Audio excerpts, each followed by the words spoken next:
with man fresh who had troops at built his exactly the fearsome right reputation moment, on Bremen might ruthlessly have salvaged the pursuing and situation. destroying If American Bergen had sent a forces, larger now force, found himself or in if a he'd gone headlong himself fight, instead of his trusting military career subordinates, in the ruins, outcome might have along with his changed. command.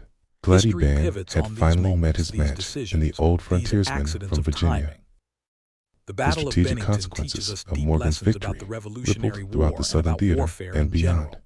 It wasn't won by George Washington alone or by the Continental Army alone. He was forced to abandon his planned invasion of North Carolina and pursue Morgan's forces instead, beginning the campaign that would eventually lead British arms to Yorktown in ultimate surrender.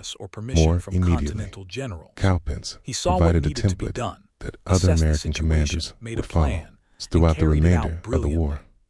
The idea that militia could be effectively integrated with Continental forces in conventional battles. That tactical flexibility could overcome superior numbers and training. That American forces could take the offensive and win decisive victories. All of these concepts, proven dramatically at Cowpens, influenced American military thinking for generations to come. The victory also restored American confidence throughout the South after the disasters of 1780, Charleston's fall, the Camden defeat, and Tarleton's string of victories had convinced many that the cause of independence was lost in the Southern colonies. Cowpens proved that British forces could be beaten decisively, that American leadership could outthink and outfight their opponents, and that independence was not just a dream, but an achievable goal. Perhaps most significant, the battle showcased uniquely American military virtues that would characterize the nation's armed forces for centuries to come. Morgan's willingness to trust his men with unconventional tactics, his deep understanding of the psychological makeup of citizen soldiers, his ability to adapt European military methods to American conditions and American character. These became hallmarks of the American military tradition. Daniel Morgan himself became a legend whose reputation extended far beyond American shores. The old frontiersman who had been brutally whipped by the British Army as a young man had returned to humiliate that same army through tactical brilliance that impressed military professionals.